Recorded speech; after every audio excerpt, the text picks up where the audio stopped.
Hey, are you a business owner, entrepreneur, or professional? If so, we want you to apply to be a featured guest on our show. My name is Adam Torres, and I host the Mission Matters series of podcasts. I've recorded over 3,000 episodes, and we are just getting started. How do you know if you'd be a good guest to be on the show? Well, only one way to find out, and that's to apply, but I'm going to let you in on a little secret. We want guests that have a story to tell, guests with a brand, a product, or a service that can benefit my audience of listeners. If this sounds like you, go to missionmatters.com and click on Be Our Guest to apply. I'd love to talk to you and get to know more about your story. Again, head on over to missionmatters.com and click on Be Our Guest to apply. All right, now let's get into the show. Hey, I'd like to welcome you to another episode of Mission Matters. My name is Adam Torres. You can follow me on Instagram at AskAdamTorres to keep up with my book releases, book tour schedule, signings, all that other good stuff. Always love to connect with you there. And as always, if you'd like to apply to become a co-author of one of my upcoming books, just head on over to the website, missionmatters.com, and click on Become an Author to apply. All right, so today I have Molly O'Connor on the line, and she's founder and CEO over at Molly Tea. Molly, welcome to the show. Thanks so much, Adam. It's great to connect.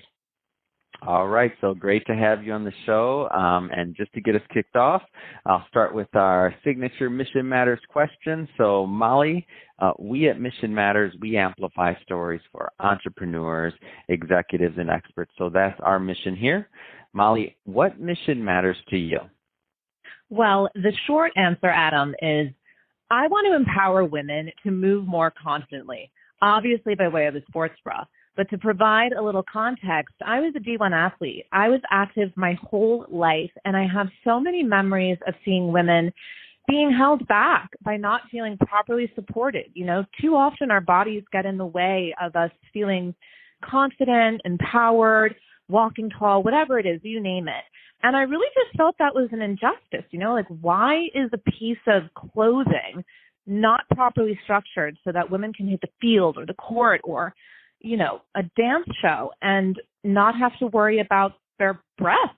You know, there's a stat, I believe it's 1 in 5 women are deterred from working out and going to the gym entirely because of their breasts.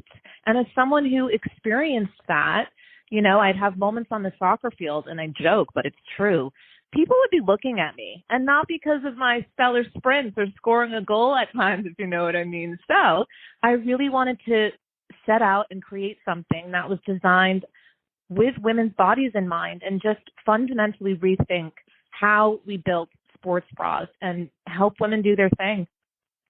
Man, this is a great idea, and I'll tell you, I love bringing mission-based entrepreneurs on the show, and really just people that are adding value to the world. So let's go. I know you gave us kind of an overview, but maybe let's go a little bit further into Molly Tea. So tell us a little bit more about the company. Yeah, absolutely. So I had the idea for Molly Tea since my college soccer days. I remember looking around the locker room and seeing all of my teammates, myself included, they had their own method for what I, again, kind of joke, but totally serious, their own booby traps.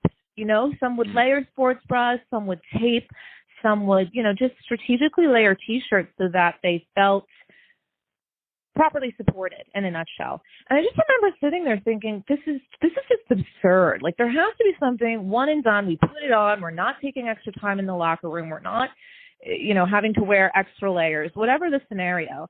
And so, like, I just sat there and I had this idea. I was like, what mimics, and for all you ladies listening, you'll totally understand what I mean by this, but what mimics that gesture that most women do if they're, like, running down the stairs to get a midnight snack or whatever, and they're in their PJs, so they're not wearing a bra of any type, and they hold their breasts with their hands to their chest. And so I thought there has to be something that wraps, like a wrap-like structure, because if you know, Adam, most bras, sports bras, regular, and everything in between, they don't adjust over the parts that actually move. It's usually in the shoulder straps, unless I checked, you know, where things need limiting motion, it's a bit further down. So I really set out to have a design where the wearer is able to adjust the level of compression. And by that, I mean something where, again, the soft fatty tissue that makes up our breasts can be tightened or loosened as we go, because there's everything from low impact, medium impact, whatever that even means, to high impact sports bras. But why can't one sports bra take care of all your activity needs? If I go from walking to jogging to full-on sprints, I want that one bra to be able to support me. So that was kind of the genesis of the idea, just, again, being in a scenario where I'm looking at so many women who are impacted by this. And then, of course, over the years, I'm now 32, so this is over like 10 years ago. I can't even believe that. But, of course, when I was workshopping my idea and really making sure I had something, I would talk to women from all walks of life, not just D1 athletes, and everyone from new moms to casual gym goers would lament their sports bra setback or their nursing bra setback. And it was kind of like, breasts fluctuate. I don't know how many people, the other half of the population that doesn't have breasts that might not know that, but on a monthly basis, even if you're PMSing, and one sports bra or bra size doesn't always accommodate that. So again, I just wanted one versatile bra that can adjust to your fitting needs, not the other way around, which for too long, in my humble opinion, women have been doing. We have been contorting our bodies to fit those skinny jeans or whatever the latest fashion trend is. And that shouldn't be the case. So with no background really in fashion or, outside funding, I don't think you went the VC route. Like, how did you bring your idea to life? Yeah. So I was interning when I had this idea in New York City. From New York City, grew up there, the whole thing. But at any rate, on my lunch breaks, I would basically sneak up to the garment district from the company I was working for at the time, and I would feel fabric swatches at it until my fingers went numb. But maybe I should go back a little and just Google is your best friend. There is so much free information out there. And again, this is going back 10 years, but there's that much more available at your fingertips, essentially. And I was just really determined to connect with people who had built something similar, reach out to them, ask for their counsel. I Googled if there was anything that existed like Molly T because I wanted to patent my idea. I really kind of went by the Sara Blakely playbook. And for those who might be listening and not know, that's the founder of Spanx. She basically rethought, a garment that already existed, tights, right? She cut the feet off the tights if you really want to water it down. It's so much more than that. And she's someone I really look up to. But with Molly T, again, I kind of took a bra and rethought how we actually wear and adjust it. But it was truly, if I had to sum it up, it was just knowing in my heart. And when something keeps you up at night, like, okay, this is real. I have to see it through. It's resonating with the women I talk to it about. It's not going to get out of my head unless I see it through. And I really just listened to that voice. I couldn't not, and pursued every opportunity that would let me make this real. So I patented it and I set out to make it real. Like I said, I would sneak away on my lunch breaks. I'd go up and feel fabric swatches. I'd connect with people who knew how to make a pattern, which in fashion world is not like polka dots and stripes. It's actually like the blueprint of every piece of clothing you wear. So I really just kind of networked my way into finding people with the skill sets I was lacking. And people want to help. That's something that I think any creative, regardless of what your medium and art expression might be, don't be afraid to ask for help. I found that more often than not, people want to help, especially if the skill or resource you are seeking them out for is something they're passionate about. They're more than happy to extend that to you. So again, the short answer is determination, but it's totally possible no matter how limited you may think your resources are. I'm telling you, it's out there, and Google is your best friend. I love it. And Google is my best friend too, and YouTube as well, because without those two, I would not function. So, and well, I guess Google owns YouTube, so same thing. Go figure. Great point. So Molly, I mean, what's next? What's next for you? What's next for Molly T? Like, tell us how you plan to get this out to the world, because I think it's a great idea.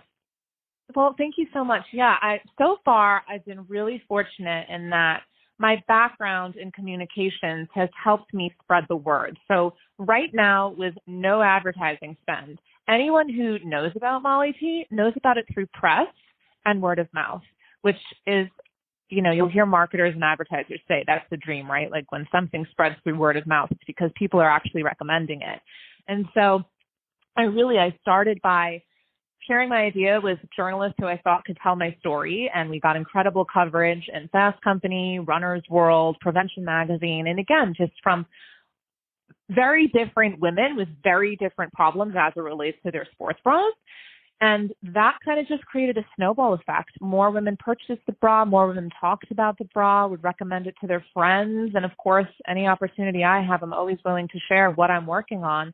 And as far as what's next, my dream would be to collaborate with people who have a little bit more experience launching an apparel startup and scaling, I should really say, because it's already launched. But I single-handedly built Molly T, right down to the website, the photography, obviously the concept itself. And I'd really love to have a team. I'd love to have a team who knows how I can really make this the global product that I envision it being, because really this isn't about my capitalizing on what I believe to be a fantastic idea. I want women to have access to better support at the end of the day. And I want to connect with women. I want to hear that they're running a little bit faster, they're working out a little bit more often, and they're not as in pain, like shoulder straps, indentations in their shoulders or whatever their story is, because they couldn't find the right bra. So as far as next steps, I'd just say finding a team, the right team who believes, recognizes my mission, and can make it happen. Fantastic. Well, Molly, really appreciate you coming on the show today and sharing more about your background and all the great work that you're doing over at Molly T. If somebody is listening to this right now and they want to learn more, what's the best way for them to do that? Yes, they can either check out the website, it's www.wearmollyt.com, or please send me a note on Instagram. I love interacting with customers and even just people who want to say, hey, and you can find me on Instagram at wearmollyt. Perfect. Well, thank you again, Molly, for coming on the show. And to the audience, as always, thank you for tuning in. Hope you got a lot of value out of this. Hope you learned a lot. If you did, don't forget, hit that subscribe button. We definitely want you to be a return listener and a return visitor. And Molly, thanks again for coming on the show. It's been a pleasure. Thanks so much, Adam. Have a great weekend.